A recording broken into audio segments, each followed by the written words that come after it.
ఖమ్మంలో deputy CM బట్టి విక్రమార్క మాట్లాడుతున్నారు. ఇప్పుడు లైవ్ చూద్దాం. అప్పుడు కూడా దీన్ని అమలు చేయడానికే రాష్ట్ర మంత్రి మండలి నిర్ణయం తీసుకొని ముందుకు పోయింది అని ఈ సందర్భంగా మీ అందరికీ మనం చేస్తాం. అలాగే సరే, నేను ఈ మధ్యకాలంలో టీఆర్ఎస్ పార్టీకి సంబంధించిన నాయకత్వం అంటే బీఆర్ఎస్ పార్టీకి సంబంధించిన నాయకత్వం అక్కడక్కడ రాష్ట్ర ప్రభుత్వ ఆర్థిక అప్పులకు సంబంధించి తప్పుడు సమాచారం ఇస్తూ రాష్ట్ర ప్రజలను తప్పుగా పట్టించడం కోసం ప్రయత్నం చేస్తూ ఉన్నాం. మా హయాంలో మేము చేసిన అప్పులు 3 లక్షలే అని, లేకపోతే 3.5 లక్షలే అని రాష్ట్ర ప్రభుత్వం ఇచ్చినటువంటి శ్వేతపత్రంలో ఉన్న అప్పులు లెక్కలు అన్ని తప్పు అనేది ప్రయత్నం, ప్రజల్ని తప్పుదోవ పట్టించడం కోసం ప్రయత్నం చేస్తున్నారు. ఇది వాస్తవం కాదు.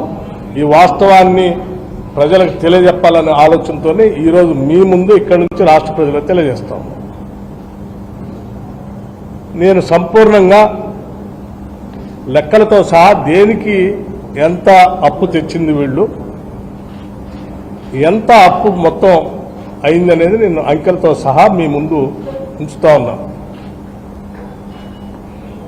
ఎఫ్ఆర్బిఎం లోన్స్ అంటే నేరుగా రాష్ట్ర ప్రభుత్వం తీసుకున్న అప్పులు ఉదాహరణకి 2014లో కేవలం 72,658 కోట్లు మాత్రమే ఉంటే 2024 అంటే 31/3/2024 కల్లా 3,89,673 కోట్లు నేరుగా కమర్షియల్ బ్యాంక్స్ నుంచి ప్రభుత్వమే నేరుగా తీసుకున్నట్టు.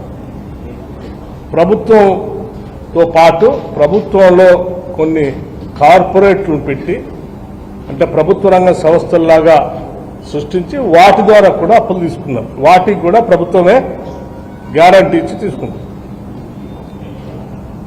వాటిలో ఉదాహరణకి కాళేశ్వరం కార్పొరేషన్, లేకపోతే ఇంకొక కార్పొరేషన్, సివిల్ సప్లైస్ కార్పొరేషన్, లేకపోతే పాలమూరు రంగారెడ్డి కార్పొరేషన్, ఇట్లా అంటే మిషన్ భగీరథ కార్పొరేషన్, ఇవి కూడా రాష్ట్ర ప్రభుత్వం తీసుకునే అప్పులే, ప్రభుత్వమే కట్టారు.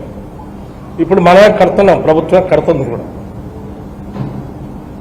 ఆ విధంగా గవర్నమెంట్ గ్యారంటీస్ లోన్స్ ఎస్పీవి అంటే స్పెషల్ పర్పస్ వెహికల్ పెట్టి తీసుకున్నటువంటి కార్పొరేషన్ పెట్టి తీసుకున్న అప్పులు కేవలం 5,893 కోట్లు 2014 రాష్ట్ర విభజన జరిగేటప్పటికి ఉంటే అవి 95,462 కోట్లు తీసుకొచ్చాం. అట్లాగే మిగతా కార్పొరేషన్స్ అంటే నాన్ గ్యారంటీ, ప్రభుత్వం గ్యారంటీ ఇవ్వకుండా కొన్ని కార్పొరేషన్స్తో అప్పులు తీసుకుని వచ్చాం.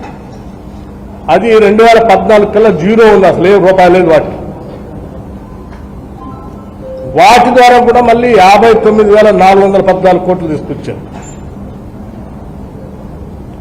వీటితో పాటు వీళ్ళు ఇరిగేషన్లో, R&Bలో, పంచాయతీరాజ్లో, గ్రామ పంచాయతీల్లో, హాస్పిటల్స్లో మిడ్ డే మీల్స్, లేకపోతే ఉద్యోగస్తులకు ఇవ్వాల్సిన PFలు జీతాలు ఇవ్వకుండా, వాళ్ళు దాచుకున్న డబ్బులు కూడా ఇవ్వకుండా వాటన్నిటినీ అప్పుగా పెట్టిపోయారు. అవి కూడా రాష్ట్ర ప్రభుత్వం కట్టాల్సింది అప్పు. ఆ అప్పు ఒక 40,000 కోట్లు పెట్టిపోయారు. అంటే మనకి యాజ్ అండ్ 2014కి ఏం లేవు అసలు.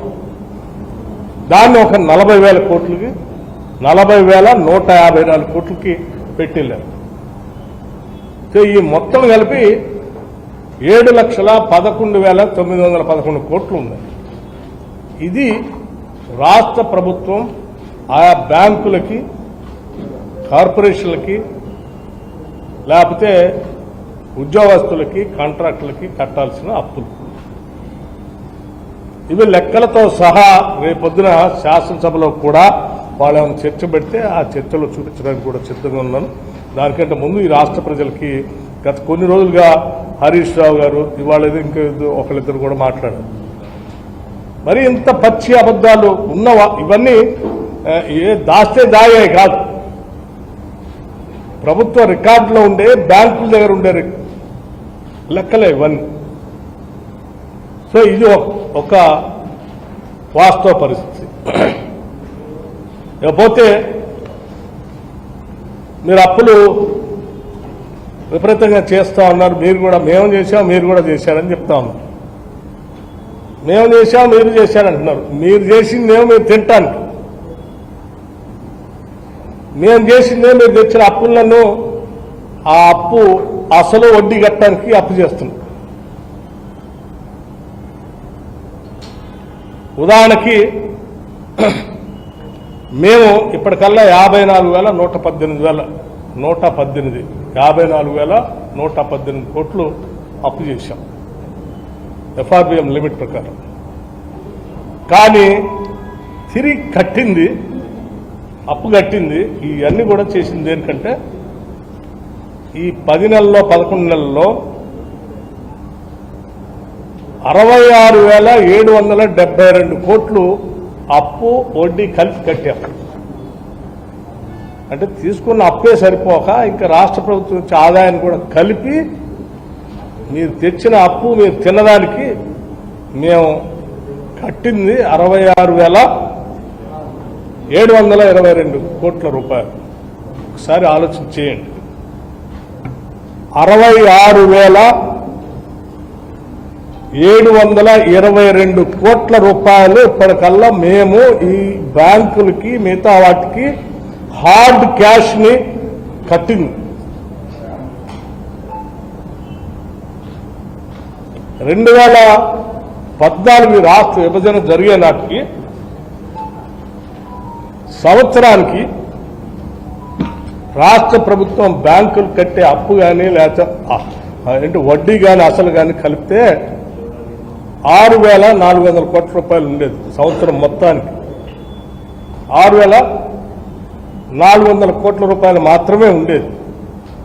అటువంటిది 10 సంవత్సరాల్లో 6,400 కోట్ల నుంచి 66,772 కోట్లకి అసలు వడ్డీ కట్టాల్సిన దుస్థితి తీసుకు